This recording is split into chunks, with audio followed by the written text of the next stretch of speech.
channel Ngulik Horor.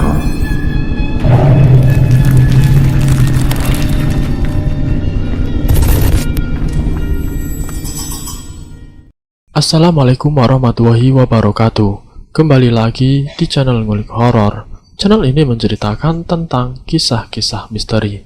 Kali ini saya akan membawakan kisah misteri yang ditulis oleh @penulismalam94. Kalian juga dapat mengunjungi tweet beliau langsung ya. Nanti link saya akan sediakan di kolom deskripsinya. Oh ya, di dalam cerita ini nama dan tempatnya disamarkan semua ya, untuk menjaga privasi pihak yang terlibat di dalamnya. Yuk daripada kita lama-lama, langsung saja kita simak ceritanya. Bismillahirrahmanirrahim. Kali ini saya akan membawakan kisah misteri yang berjudul Seharusnya Kamulah Yang Bertanggung Jawab. Ada sebuah cerita dari sebut saja namanya Puji, tentang pengalaman pahit Pak D-nya yang bernama Pak D Winarto. Beliau sudah tutup usia di umur ke-35 tahun di tahun 2016 silam. Sebelumnya Pak D Winarto yang akrab disebut Pak Denarto ini sering mengeluhkan sakit di bagian perutnya. Hingga ketika saat beliau periksa di klinik kampung, ia kemudian diberi rujukan ke sebuah rumah sakit swasta yang berada di salah satu kota Jawa Tengah. Sungguh malang nasib Pak Denarto. Ternyata bukanlah kesembuhan yang ia dapat, malah sebaliknya. Nah, bagaimanakah kelanjutan ceritanya? Mari kita masuk ke dalam ceritanya. Winarto atau lelaki yang akrab dipanggil Narto adalah paman dari sahabatku Puji. Beliau telah tutup usia di umur yang ke-35 tahun 2016 silam. Sebelumnya Narto diketahui tidak memiliki riwayat sakit berat. Hanya saja baru-baru ini ia sering mengeluhkan sakit perut di bagian kanan bawah yang akan hilang jika ia telah dikerik oleh istrinya. Lama-kelamaan sakit perut di bagian kanan bawah Narto semakin terasa sakit, dan apabila sudah dikeriki pun rasa sakitnya tidak kunjung reda. Narto kemudian berinisiatif untuk pergi ke klinik yang ada di kampung. Saat itu dokter yang menangani Narto memberikan obat ala kadarnya untuk penahan rasa sakitnya. Pak Narto, minum obat ini ya, sehari 3 kali sesudah makan. Jika dalam 2 hari rasa sakitnya tidak kunjung reda dan ditambah dengan rasa mual serta demam, tolong segera Pak Narto berobat ke rumah sakit swasta yang berada di kota saja untuk diagnosis lanjutannya. Saya mengindikasikan Pak Narto ini sakit usus buntu, Pak, sarannya sambil memberikan obat penahan rasa sakit Pak Narto. Sesudah kembali dari klinik, keadaan Narto semakin memburuk. Bahkan apa yang dikatakan si dokter ternyata benar jika kini Narto mengalami mual-mual dan tubuhnya menggigil demam. Sudah toh Pak, Boya langsung berobat saja ke rumah sakit.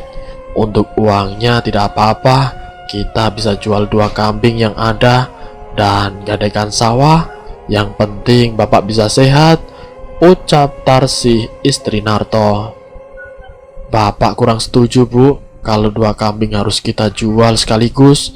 Belum lagi sawah kita yang ukurannya tidak terlalu luas. Itu kan ladang mata pencarian kita. Sehari-hari kita hanya mengandalkan dari sawah dan angon kambing untuk tabungan saat hari raya kurban, jawab Narto sambil meringis menahan sakit. Pokoknya Mbok ya kita ke rumah sakit dulu Pak. Bagaimana ke depannya? Sudah, ibu saja yang ngatur, ucap Tarsi terus memaksa Narto. Karena dirasa perutnya sudah teramat sakit, Narto kemudian setuju dengan ajakan sang istri untuk pergi ke rumah sakit swasta. Sesampainya di sana, Narto segera dibawa ke ruang IGD untuk penanganan pertama. Melihat kondisi Narto yang mual memprihatinkan. Suami ibu mengalami usus buntu Bu, harus segera dilakukan tindakan operasi. Kalau tidak usus buntu bisa pecah dan nyawa suami ibu tidak tertolong, ucap si dokter jaga. Lalu solusinya bagaimana Pak Dokter? Saya dan suami belum membuat kartu BPJS. Uang kami sepertinya tidak akan cukup Pak jika dilakukan operasi, jawab Bu Tarsi panik. Bu, namanya sehat ya mahal toh. BPJS tidak punya, uang tidak punya, dan saya yakin keluarga ibu juga tidak terlindungi oleh asuransi, ucap si dokter yang mulai agak ketus. Sudah Bu, lebih baik coba konsultasi saja dulu dengan dokter spesialis dalam. Bagaimana baiknya? Toh saya hanya dokter jaga di IGD, tidak bisa memutuskan, sambungnya dengan langsung meninggalkan Narto dan Tarsi di ruang IGD. Sebentar ya Pak, Ibu mau menemui dokter spesialis dalam dulu untuk membicarakan baiknya bagaimana untuk pengobatan Bapak. Ibu tidak mau Bapak jadi tambah sakit kalau tidak segera dilakukan operasi, ucap Tarsi yang lalu segera menemui dokter spesialis dalam. Assalamualaikum, permisi dok. Nganu Pak, saya tadi disuruh dokter jaga IGD, disuruh kesini menemui Pak dokter spesialis dalam untuk berkonsultasi Pak, ucap Tarsi membuka pembicaraan. Oh iya, bagaimana Bu? Tanya si dokter spesialis. Begini Pak Dokter, suami saya Narto saat ini sedang ada di IGD. Menurut diagnosa dokter IGD, suami saya ini mengalami usus buntu dan harus segera dioperasi. Tapi dok, kami tidak punya uang, jawab suara Tarsi mengecil. Jawaban Tarsi membuat raut wajah si dokter berubah menjadi tidak ramah. Si dokter pun seolah mengecilkan perasaan Tarsi. Aduh, ibu, yang namanya operasi itu kan mahal Bu. Biayanya saja sampai 15 juta, belum termasuk biaya kamar. Kalau tidak punya uang ya sudah, tidak usah sakit makanya. Apalagi sakitnya sakit yang mahal lagi. Lah terus saya pun bisa apa kalau sudah begini? Ini kan rumah sakit Bu, bukan yayasan LSM. Semuanya pun berbayar di sini, ujar dokter spesialis itu. Jujur saja, ucapan dokter spesialis membuat perasaan Tarsi terluka. Benar adanya pepatah, jika orang miskin dilarang untuk sakit. Tarsi hanya bisa tertunduk terdiam mendengarkan cemoohan si dokter sambil menitikan air mata. Bu, tidak usah nangis. Kalau misalnya uang 6 juta apa jenengan punya? Tanya si dokter. Bisa saya usahakan Pak Dokter. Jika hanya uang 6 juta, kalau harus 15 juta, saya tidak sanggup, jawab Tarsi gemetar. Pokoknya kalau suami jenengan mau dioperasi, harus persiapkan uang 6 juta untuk biaya operasinya. Cuma, ucap si dokter spesialis menggantung. Cuma apa Pak Dokter? Sahut Tarsi. Cuma bukan saya yang operasi suami jenengan. Ada beberapa calon dokter muda dari universitas yang akan melakukan PKL di rumah sakit ini besok. Tapi saya tidak bisa memprediksi keberhasilan operasi tersebut. Lawang namanya masih mahasiswa kedokteran yang sedang PKL atau yang biasa disebut calon dokter muda. Pengalamannya dalam dunia medis pun masih minim Bu. Ya pokoknya jangan disamakan seperti saya yang sudah malang melintang dalam dunia medis, ucap si dokter spesialis sambil berpangku tangan. Tapi Pak Dokter, apa penyakit suami saya bisa sembuh? Tanya Tarsi meyakinkan. Ya suami jenengan bisa melakukan operasi dengan harga 6 juta. Untuk sembuh atau tidaknya saya tidak bisa menjawab toh Bu. Yang penting kan tidak operasi medis dulu, ucap si dokter. Tarsi pun kemudian keluar dari ruang dokter dengan rasa gusar. Ia kembali menemui Narto untuk membicarakan jika uang operasi untuk suaminya mencapai 6 juta. Bagaimana Pak? Apa terpaksa kita jual 2 kambing dan kita harus menggadai sawahnya Pak? Tanya Tarsi. Aduh, kok hati Bapak tidak setuju ya? Bapak masih kepikiran Andi dan Yanti, anak kita yang masih duduk di bangku sekolah. Bagaimana jika sawah itu digadaikan, lalu kita tidak bisa tebus Bu? Uang dari mana kita Bu untuk membiayai sekolah mereka? Jawab Narto. Sudah, yang penting Bapak sehat dulu. Kalau Bapak sudah sembuh kan Bapak bisa kerja serabutan. Ibu bisa kok membantu-bantu di rumah Ibu Haja Fitri, sekedar jadi buruh cuci, gosok, untuk biaya makan sehari-hari, jawab Tarsi meyakinkan suaminya. Dan Narto pun mengangguk setuju. Lalu kemudian Tarsi langsung menelpon Ibu Haja Fitri untuk menggadaikan sawah yang tidak terlalu luas serta menjual 2 buah kambing miliknya. Tarsi pun meminta kebaikan hati Ibu Haja untuk menerimanya bekerja sebagai buruh cuci atau gosok, ataupun buruh serabutan yang bisa ia lakukan. Beruntunglah kala itu memang Ibu Haja Fitri sedang memerlukan tenaga buruh cuci, gosok, serta tenaga buruh harian untuk memberi pakan hewan ternak miliknya. Ibu Haja pun langsung menerima tawaran Tarsi untuk membeli 2 ekor kambing serta menggadaikan sawahnya sebesar 7 juta rupiah. Uang itu segera Tarsi gunakan untuk biaya operasi dan juga menebus obat-obatan suaminya. Namun sesaat sebelumnya dilakukan tindak operasi medis, ia ditemui oleh staf bagian rumah sakit. "Bu Tarsi, bisa ibu ke ruangan saya sebentar?" ucap seorang staf rumah sakit yang berpakaian rapi dan berambut gelimis. Tarsi sempat bingung karena ia dibawa ke dalam ruangan kantor rumah sakit. Ia awalnya berpikir jika mungkin ia akan mendapatkan santunan dari pihak rumah sakit karena ia dan suaminya tergolong keluarga yang tidak mampu. "Ibu, silahkan duduk dulu. Saya sebelumnya ingin memberitahukan Ibu Tarsi sesuatu," ucapnya membuka pembicaraan. "Bu, sebelumnya suami ibu dioperasi di rumah sakit ini. Tolong ibu baca dan tanda tangan dulu surat pernyataan ini ya," sambungnya kemudian sambil menyerahkan sepucuk surat. "Maaf mas, saya ini orang kampung, saya ini orang bodoh. Bisa tidak sampean menjelaskan apa maksud isi dari surat pernyataan ini? Karena tulisannya banyak sekali mas, mata saya sampai sakit melihatnya," jawab polos Tarsi. Staf itu menghela nafas dan mulai menjelaskan isi dari surat pernyataan tersebut. "Begini bu, berhubung suami ibu akan ditangani tindak operasi oleh mahasiswa kedokteran yang sedang PKL, kami dari pihak rumah sakit tidak ikut bertanggung jawab apabila nanti akan ada sesuatu yang terjadi pada suami ibu. Entah itu operasinya gagal ataupun ada kesalahan dari tindak medis tersebut. Toh kan atas kesadaran ibu sendiri yang meminta untuk tindak operasi suami ibu dilakukan oleh mahasiswa kedokteran yang sedang PKL," tanyanya. Ibu Tarsi hanya mengangguk-ngangguk. Baginya tidak ada pilihan lain selain melakukan tindak operasi untuk suaminya.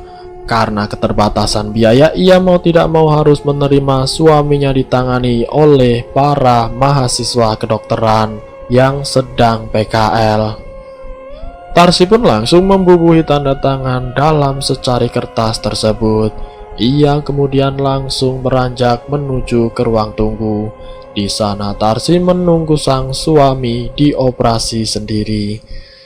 Sejujurnya ada rasa gusar di hati Tarsi mengingat akan ucapan si dokter spesialis dalam dan staf rumah sakit. Namun jika sang suami tidak dilakukan tindak operasi justru akan merenggut nyawa Narto. Setelah beberapa jam kemudian Narto dibawa perawat menuju ke ruang kamarnya. Kala itu si perawat mengucapkan selamat kepada Tarsi karena operasi usus buntu Narto telah berhasil, hanya tinggal menunggu pemulihan saja. Sesudah efek bius hilang, perlahan kesadaran Narto mulai pulih. Ia pun sempat meminta air minum kepada Tarsi karena dirinya merasa haus pasca puasa sebelum operasi. "Pak, bagaimana rasanya perut bapak sekarang, Pak?" tanya Tarsi sambil memberikan segelas air kepada suaminya. "Belum kerasa apa-apa, Bu. Mungkin karena efek obat bius. Bahkan sekujur tubuh bapak seperti tidak bisa digerakkan," jawab Narto. "Oh alah pak, mungkin efek dari obat bius toh. Ya sudah pak, bapak istirahat dulu saja. Mungkin setelah bapak bangun rasa sakitnya insya Allah akan menghilang," jawab Tarsi.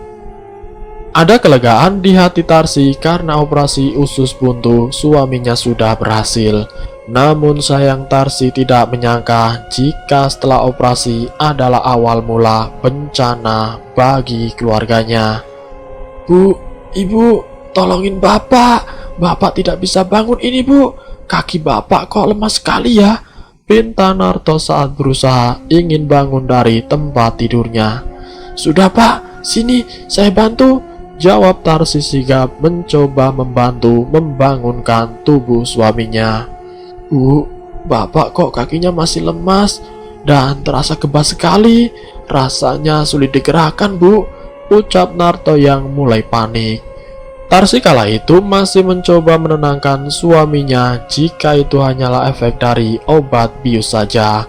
Tidak lama kemudian masuklah dokter spesialis dalam yang bertugas melakukan pengecekan terhadap pasiennya, yaitu kepada Pak Narto. Si dokter melihat bekas luka yang ada pada perut Narto, dan entah mengapa ia menyeritkan kening melihat luka bekas operasi itu. Seakan ada sesuatu yang ia ketahui, namun enggan ia beritahu. Pak dokter, kenapa kedua kaki saya terasa begitu sangat lemas dan kebas ya? Bahkan sulit sekali untuk digerakkan, tanya Narto lemah. Si dokter kemudian mengecek lutut serta kaki Narto. Wajah dokter spesialis itu kini berganti dengan wajah yang agak panik. Bahkan nada suara bicaranya pun agak terbata-bata.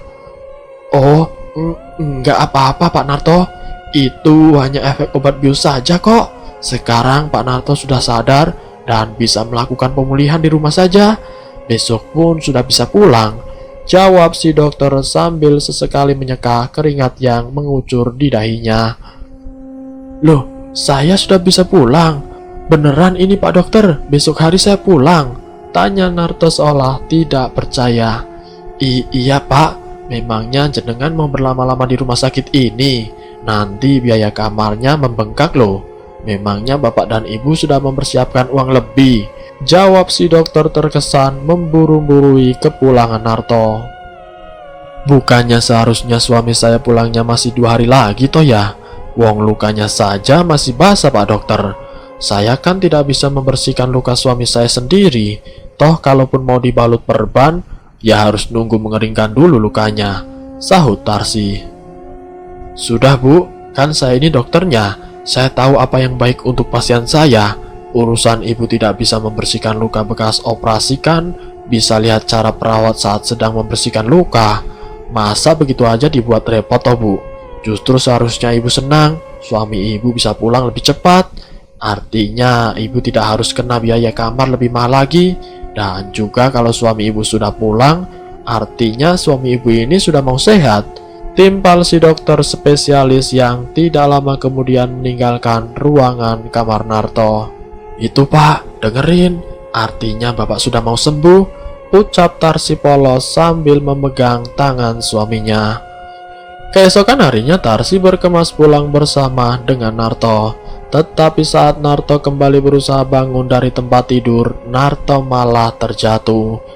Dan tanpa sadar setengah jahitan di perut Narto terbuka sehingga menyebabkan pendarahan. Astagfirullah Pak, kenapa tidak tungguin ibu dulu sih kalau mau bangun dari tempat tidur? Lalu sekarang ini mau bagaimana coba? Tanya Tarsi panik. Ia segera memanggil perawat untuk menolong suaminya. Berselang beberapa detik datanglah seorang perawat lelaki dan si dokter spesialis untuk membersihkan luka serta darah yang keluar dari bekas luka operasi Narto. Ini saya jahit kembali, hanya di bekas luka yang bolong saja. Hati-hati ya Pak bergeraknya, karena jahitannya masih rapuh, ucap si dokter. Setelah selesai mengobati, dokter spesialis itu jelas terlihat tergesa-gesa untuk kembali ke ruangannya. Aduh, bagaimana sih dokter itu? Belum apa-apa sudah langsung pergi. Padahal bapak baru mau nanyakan kembali keadaan kaki bapak yang masih belum bisa digerakkan.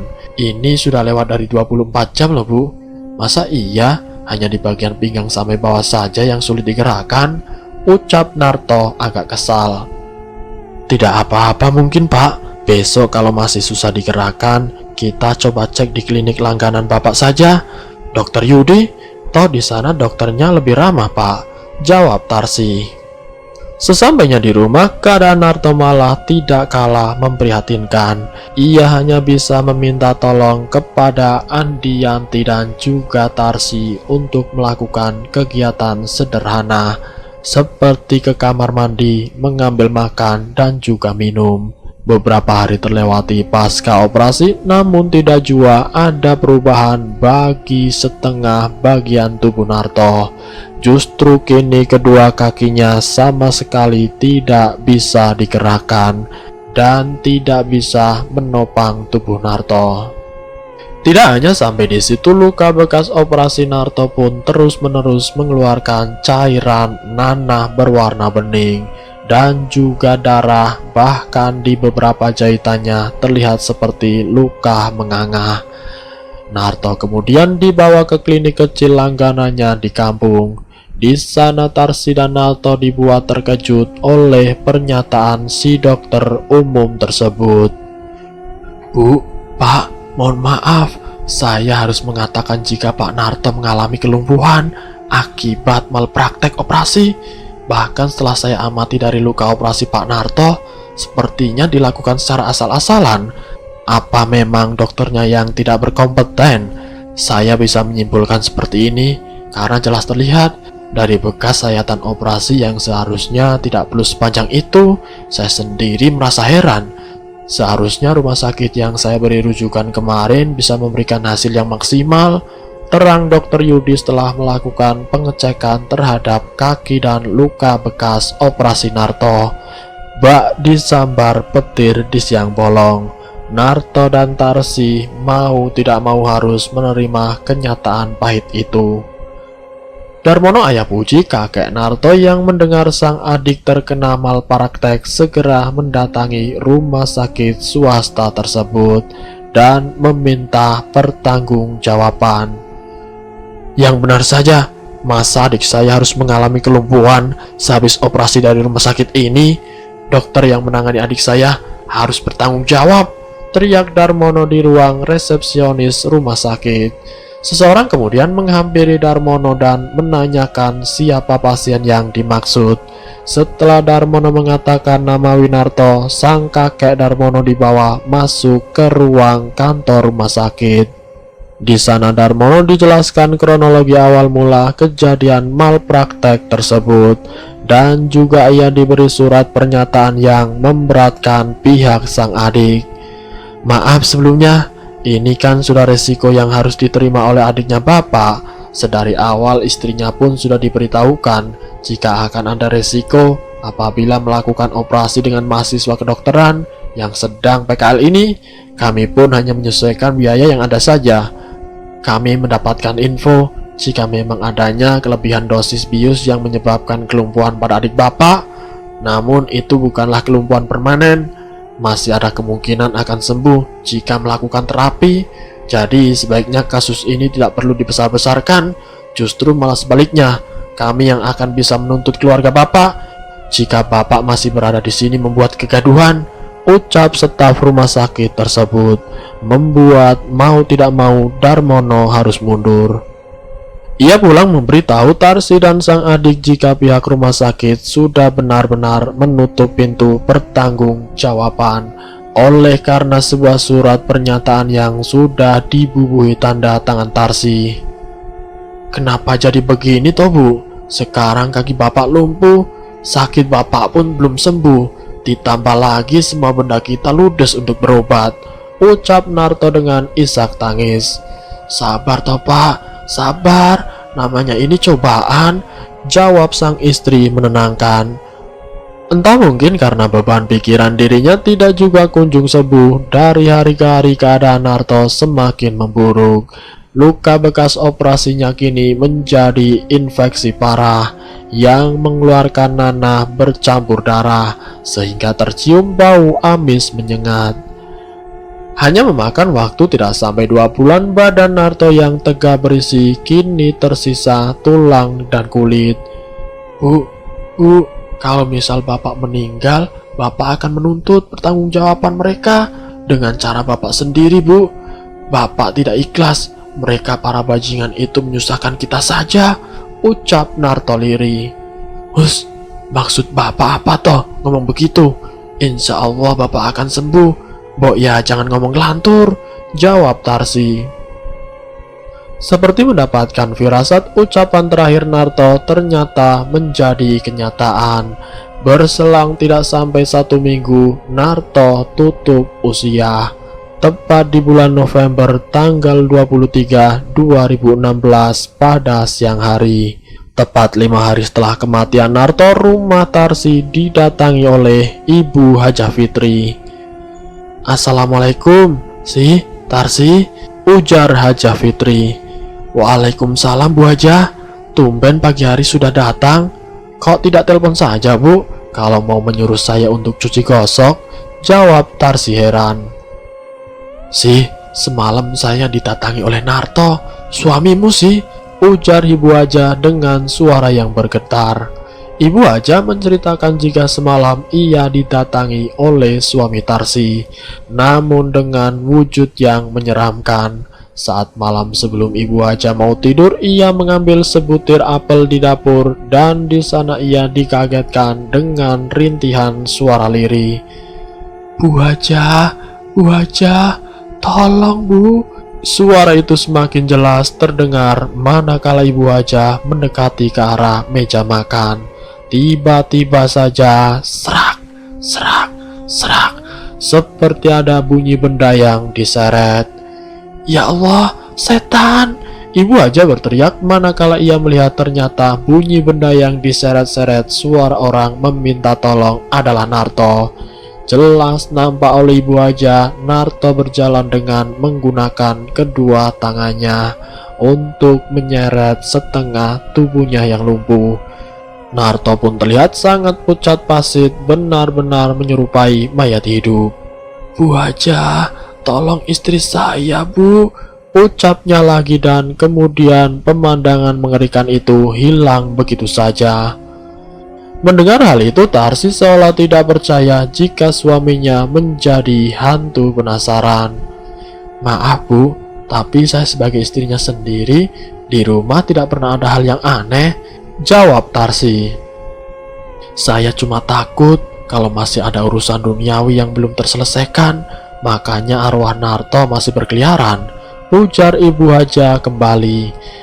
Mendengar suara percakapan tetangganya di depan rumah, Bu Hersi dan Bu Farida yang saat itu sedang menjemur pakaian langsung mendekati dan mereka ikut menimbrung. Kok sama dengan saya Bu Hajah? Saya pun pernah diganggu oleh almarhum Pak Narto. Saya diganggu pada saat itu, tepat di hari ketiga Pak Narto wafat, sahut Bu Hersi. Bu Hersi menceritakan kronologi cerita saat malam hari dirinya merasa dibangunkan oleh seseorang. Kaki kiri Bu Hersi benar-benar digoyang-goyangkan sampai ia terbangun. Ia melihat ke sekeliling, tidak ada siapa-siapa kecuali suaminya yang sedang terlelap tidur. Saat Bu Hersi ingin kembali tidur, karena Ibu Hersi sempat melihat jam di dinding menunjukkan pukul 2:30 dini hari. Ia kemudian sayup-sayup mendengar suara rintihan suara lirih lelaki meminta tolong. Bu Hersi, tolong Bu, tolong istri saya. Ibu Hersi kembali memasang telinganya baik-baik dan tidak lama ia mendengar bunyi serak. Bunyi itu persis menyerupai benda yang diseret di bawah ranjangnya. Ibu Hersi yang penasaran kemudian mengintip ke bawah kolong ranjang dan seketika ia mendapati wujud Pak Narto yang pucat pasi sedang berusaha berjalan keluar dengan menggunakan kedua tangannya sambil menyeret setengah tubuhnya yang lumpuh. Seketika mulut Ibu Hersi seperti terbungkam, ia tidak bisa berteriak ataupun bahkan bergerak. Melihat almarhum Pak Narto yang berjalan merayap dari kolong tempat tidurnya sampai pemandangan mengerikan itu berlalu. Farida yang sedari tadi hanya mendengarkan kesaksian dari Ibu Ersi dan Ibu Haja kemudian ikut membuka suara. Suami saya Robi juga ditemui oleh sosok almarhum Pak Narto. Loh, kok kita semuanya sama ya? Ujarnya. Gimana Bu Farida? Bu Farida, ceritanya bagaimana Bu? Lah ini, dengar Tarsi. Ternyata sudah lebih dari 2 orang yang diteror oleh almarhum suamimu, sahut Ibu Hersi. Tarsi hanya terdiam masih tidak percaya, lalu kemudian Farida melanjutkan ceritanya. Saat suaminya pulang dari acara hajatan desa sebelah jam 8 malam, ia melewati TPU yang mana masih terlihat makam baru Pak Narto yang masih dipenuhi dengan bunga-bunga. Robi sempat membatin saat melihat kuburan Pak Narto. Ya Allah, padahal kita seumuran, tapi takdir berkata lain. Allah lebih dulu memanggilmu Narto, batin Robi sambil berjalan pulang. Beberapa langkah melewati kuburan Pak Narto, Robi mendengar bunyi benda yang diseret. Karena posisinya tepat di malam hari, Robi tidak begitu memperhatikan jelas jalanan, hingga tiba-tiba kakinya seperti terantuk sesuatu. Ketika Robi melihat ke bawah, ia dibuat hampir pingsan karena ternyata kakinya terantuk tubuh Pak Narto yang berjalan merayap menggunakan kedua tangannya. Robi, tolong istriku Robi. Akibat dari kejadian itu, Robi sampai sakit sawanan karena mungkin itulah kali pertama Robi melihat setan. Kini warga kampung menjadi geger akibat dari arwah penasaran Narto. Berita itu pun sampai kepada telinga kakaknya Darmono. Sang kakak kemudian mendatangi rumah Tarsi untuk menanyakan yang terjadi. Seolah membenarkan kabar burung para tetangga, Tarsi hanya bisa mengangguk saat Darmono bertanya mengenai kabar burung adiknya. Sejujurnya sih, malam setelah Narto meninggal, aku bermimpi didatangi oleh Narto. Dan si Narto berkata kepadaku, Kang, aku tidak mau pulang. Urusanku belum selesai. Kasihan Narsi dan anakku. Aku pulang dengan tidak meninggalkan harta benda, ujar arwah Narto. Lalu saat itu kakaknya menjawab, Ikhlaskan Narto, jangan lagi kamu beratkan dirimu dengan segala urusan dunia. Anak dan istrimu pasti akan baik-baik saja, jawab kakaknya Narto. Dan tidak lama pun Narto menghilang. Darmono kemudian berinisiatif berencana untuk memanggil orang pintar yang bisa berkomunikasi dengan arwah Narto. Ia tidak mau nama adiknya menjadi jelek karena dianggap menghantui tetangga-tetangga kampung. Saat Darmono berada di rumah sesepuh orang pintar, ia langsung menjelaskan tujuannya datang berkunjung. Darmono pun secara rinci menceritakan kejadian demi kejadian yang membuat Narto menghantui kampung. Darmono ingin perantara sesepuh supaya bisa berkomunikasi dengan almarhum sang adik. Adikmu ini masih khawatir dengan istri dan anaknya, tapi yang lebih pastinya adikmu meninggal dengan perasaan dendam, ujar sesepuh itu. Mendengar hal tersebut, Darmono yakin jika dendam yang dimaksud adalah karena malpraktek yang dialami dan juga harta benda Narto habis dipakai berobat, namun tidak kunjung sembuh, bahkan sampai ia meninggal. Sebaiknya ditahlilkan saja ketika 1 minggu wafatnya beliau, semoga tidak ada apa-apa lagi, saran sesepuh. Sepulangnya dari rumah sesepuh tersebut, Darmono kembali mendatangi rumah Tarsi untuk memberitahu apa yang baru saja ia dengar dari si sesepuh. Namun Darmono melihat pintu rumah Tarsi terbuka dan ada sebuah mobil mewah sedang terparkir di dekatnya. Darmono kemudian mengintip dari luar dan ia mendapati ada 2 orang pria yang berpakaian rapi sedang berbincang dengan Tarsi sambil menyerahkan amplop berwarna coklat. Tidak lama terlihat mereka berpamitan dan lalu bergegas pulang. Darmono sempat bertatap muka dengan salah satu dari tamu tersebut.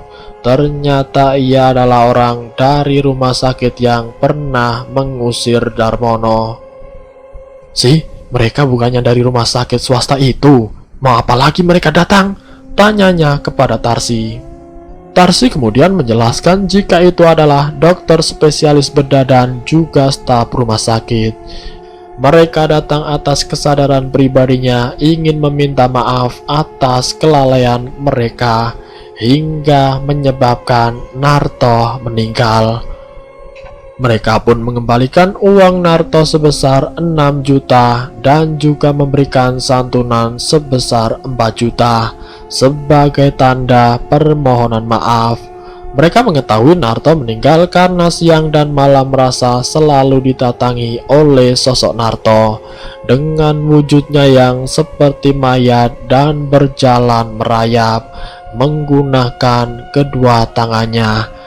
Karena tidak kuat selalu didatangi oleh Narto dan diteror untuk segera bertanggung jawab, mereka berdua memutuskan untuk mencari dan mendatangi rumah Narto. Darmono kemudian menjelaskan jika ia telah mendatangi sesepuh untuk berkomunikasi dengan almarhum Narto. Pokoknya besok tepat 1 minggu wafatnya Narto, sebaiknya kita adakan tahlilan saja. Mengingat sewaktu 3 harinya Narto kan tidak diadakan tahlil, ucap Darmono. Iya Kang, saya pun mau mengadakan tahlil 1 minggunya. Kemarin sewaktu 3 hari tahlil Narto memang tidak diadakan, karena saya tidak punya uang Kang, ucap si Tarsi. Akhir cerita, setelah diadakan tahlil 1 minggunya Narto, gangguan di kampung sudah tidak ada lagi. Pak Didi, guru ngaji di kampung yang dipercaya memiliki ilmu kebatinan pun mengungkapkan jika saat ini Narto sudah tenang karena orang yang bersangkutan, pihak rumah sakit dan dokter sudah meminta maaf. Dan selesai. Itulah kisah misteri yang berjudul Seharusnya Kamulah Yang Bertanggung Jawab. Semoga kisah kali ini menjadi wawasan untuk kita semua, dan semoga kita dijauhkan dari hal-hal yang tidak kita inginkan. Semoga kita selalu dalam lindungan Allah SWT. Ambil sisi positifnya dan buang jauh-jauh sisi negatifnya. Terima kasih sudah mampir di channel kami. Jika kalian tertarik dengan video kami, silahkan tekan tombol like, share, dan komen. Tekan subscribe untuk mengikuti video kami selanjutnya. Wassalamualaikum warahmatullahi wabarakatuh.